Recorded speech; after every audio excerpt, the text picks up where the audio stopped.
ಇವತ್ತು ಕನ್ನಡದ ಹಬ್ಬ, ಕನ್ನಡಾಂಬೆಯ ಹಬ್ಬ ಇಡೀ ಕರ್ನಾಟಕದಲ್ಲಿ ಕಳೆ ಕಟ್ಟಿದೆ. ಆದರೆ ಈ ಬೆಳಗಾವಿನಲ್ಲಿ MES ಪುಂಡರು ಇದಕ್ಕೋಸ್ಕರ ಕಾಯ್ತಾ ಇರ್ತಾರೆ ಏನಾದರೂ ರಾದ್ಧಾಂತ ಮಾಡಲಿಕ್ಕೆ. ಇವತ್ತು ಮಾಡಿದ್ದು ಕೂಡ ಅವ್ರು ಅದನ್ನೇ. ಒಂದಷ್ಟು ಜನ ಹಿಂಡು ದಂಡು ಬಂದರು, ಜೊತೆಗೆ ಹೆಣ್ಮಕ್ಳನ್ನ ಕರ್ಕೊಂಬಂದಿದ್ರು, ಮಕ್ಕಳನ್ನ ಕರ್ಕೊಂಬಂದಿದ್ರು. ಬೆಳಗಾವಿ ನಮ್ಮದೇ ಅಂತ ಘೋಷಣೆ ಕೂಗ್ತಾ ಹುಚ್ಚಾಟವನ್ನು ಮೆರೆದರು. ಮುಖ್ಯಮಂತ್ರಿಗಳು ಈ ನಡುವೆ ಒಂದು ಎಚ್ಚರಿಕೆ ಸಂದೇಶ ರವಾನಿಸಿದ್ದಾರೆ. ನಿಮ್ದೇನಾದರೂ ನೀವು ಬಾಲ ಬಿಚ್ಚಿದರೆ, ಜಾಸ್ತಿ ಆಡಿದರೆ ಹುಷಾರ್ ಅನ್ನುವಂಥ ಸಂದೇಶವನ್ನು ಸಿದ್ದರಾಮಯ್ಯ ರವಾನಿಸಿದ್ದಾರೆ.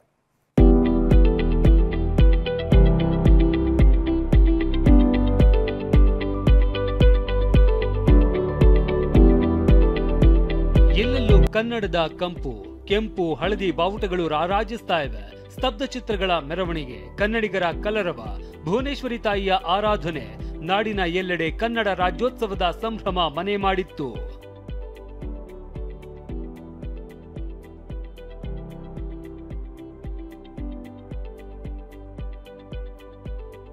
ಕರುನಾಡಿನ ಜಿಲ್ಲೆಯಲ್ಲೂ ಇವತ್ತು 70ನೇ ಕನ್ನಡ ರಾಜ್ಯೋತ್ಸವವನ್ನ ವಿಜೃಂಭಣೆಯಿಂದ ಆಚರಿಸಲಾಯಿತು. ಬೆಂಗಳೂರಿನ ಕಂಠೀರವ ಹೊರಾಂಗಣ ಕ್ರೀಡಾಂಗಣದಲ್ಲಿ ಶಿಕ್ಷಣ ಇಲಾಖೆ ಹಮ್ಮಿಕೊಂಡಿದ್ದ ಕಾರ್ಯಕ್ರಮದಲ್ಲಿ ಸಿಎಂ ಸಿದ್ದರಾಮಯ್ಯ ಧ್ವಜಾರೋಹಣ ನೆರವೇರಿಸಿದ್ರು. ಬಳಿಕ ಮಾತನಾಡಿದ ಸಿಎಂ, ಹಿಂದಿ ಹೇರಿಕೆಯ ವಿರುದ್ಧ ಕನ್ನಡದ ಬಾಣ ಬಿಟ್ರು. ನಮ್ಮ ಮೇಲೆ ಬಲವಂತವಾಗಿ ಹಿಂದಿ ಹೇರಿಕೆ ಮಾಡಲಾಗ್ತಾ ಇದೆ ಅಂತ ಆರೋಪಿಸಿದ ಸಿದ್ದು, ಇದಕ್ಕೆ ಕನ್ನಡವನ್ನ ಅನಿವಾರ್ಯವಾಗಿಸೋದೇ ಪರಿಹಾರ ಅಂತ ಹೇಳಿದ್ರು. ಹಿಂದಿ ಭಾಷೆಯನ್ನು ಏರಿಕೆ ಮಾಡಲು ನಿರಂತರ ಹುನ್ನಾರ ನಡೆಯುತ್ತಿದೆ. ಹಿಂದಿ ಸಂಸ್ಕೃತ ಭಾಷೆಗಳ ಅಭಿವೃದ್ಧಿಗೆ ಮಾತ್ರ ಅನುದಾನಗಳನ್ನು ನೀಡಲಾಗುತ್ತಿದೆ. ಕನ್ನಡವೂ ಸೇರಿದಂತೆ ಉಳಿದ ದೇಶ ಭಾಷೆಗಳನ್ನು ನಿರ್ಲಕ್ಷಿಸಲಾಗುತ್ತಿದೆ. ಪ್ರತ್ಯಕ್ಷವಾಗಿ ಪರೋಕ್ಷವಾಗಿ ಸ್ಥಳೀಯ ಭಾಷೆಗಳನ್ನು ಅದುಮಿ ಅವುಗಳನ್ನು ಪಕ್ಕಕ್ಕೆ ಸರಿಸಿ ಬಲವಂತವಾಗಿ ನಮ್ಮ ಮೇಲೆ ಹಿಂದಿಯನ್ನ ಏರುವಂತ ಹಿಂದಿ ಸಂಸ್ಕೃತಿ ಏನು, ಒಂದೇ ಭಾಷೆ ಒಂದೇ ಸಂಸ್ಕೃತಿ ಬದುಕಬೇಕು, ಈ ರೀತಿಯಾದಂತ ಬಲವಂತದ ಏರಿಕೆಯು ಕೂಡ ಇವತ್ತು ನಮಗೆ ಆತಂಕ ಮತ್ತು ನಮ್ಮ ಭಾಷೆ ಸಂಸ್ಕೃತಿಗೆ ಆಪತ್ತನ್ನು ಕಾಡ್ತಾ ಇದೆ. ಹೀಗೆ ಕನ್ನಡಕ್ಕಾಗಿ ನಾಯಕರು ಧ್ವನಿ ಎತ್ತುತ್ತಾ ಇದ್ರು. ನಾಡಿನ ಎಲ್ಲೆಡೆ ಕನ್ನಡದ ಕಹಳೆ ಮೊಳಗಿತ್ತು.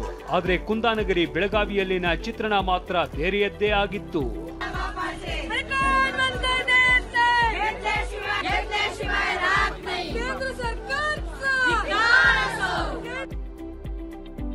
ರಾಜ್ಯೋತ್ಸವದಂದೇ ಕರಾಳ ದಿನಾಚರಣೆ, MES ಪುಂಡಾಟ.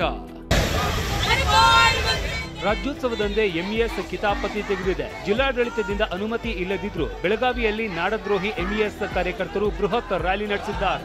ಕಪ್ಪು ಪಟ್ಟಿ ಧರಿಸಿ, ಕಪ್ಪು ಬಾವುಟ ಹಿಡಿದು ನಾಡ ವಿರೋಧಿ ಘೋಷಣೆ ಕೂಗ್ತಾ ಕರಾಳ ದಿನವನ್ನಾಗಿ ಆಚರಣೆ ಮಾಡಿದ್ದಾರೆ.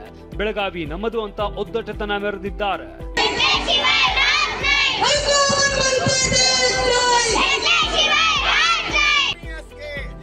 ಇದಕ್ಕೆ ಕೌಂಟರ್ ಆಗಿ ಕನ್ನಡ ಪರ ಹೋರಾಟಗಾರರು ಪ್ರತಿಭಟನೆ ನಡೆಸಿದ್ರು. ಕರವೇ ಕಾರ್ಯಕರ್ತರು MES ಸಭೆ ನಡೀತಾ ಇದ್ದ ಸ್ಥಳಕ್ಕೆ ನುಗ್ಗೋದಕ್ಕೆ ಯತ್ನಿಸಿದ್ರು.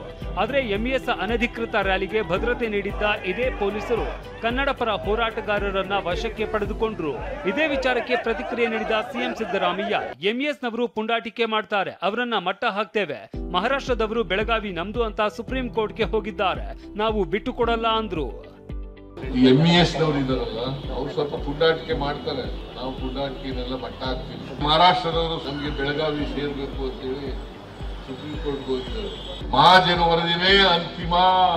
ಅವ್ರು ಏನೇ ಮಾಡಿದ್ರು ಕೂಡ ನಾವು ಬೆಳಗಾವಿಯನ್ನ ಯಾವ ಕಾರಣಕ್ಕೂ ಬಿಟ್ಟುಕೊಡಲ್ಲ. ಕನ್ನಡಿಗರ ಭಾವನೆಗೆ ಧಕ್ಕೆ ತಂದ್ರ ಬೆಳಗಾವಿ ಪೊಲೀಸರು.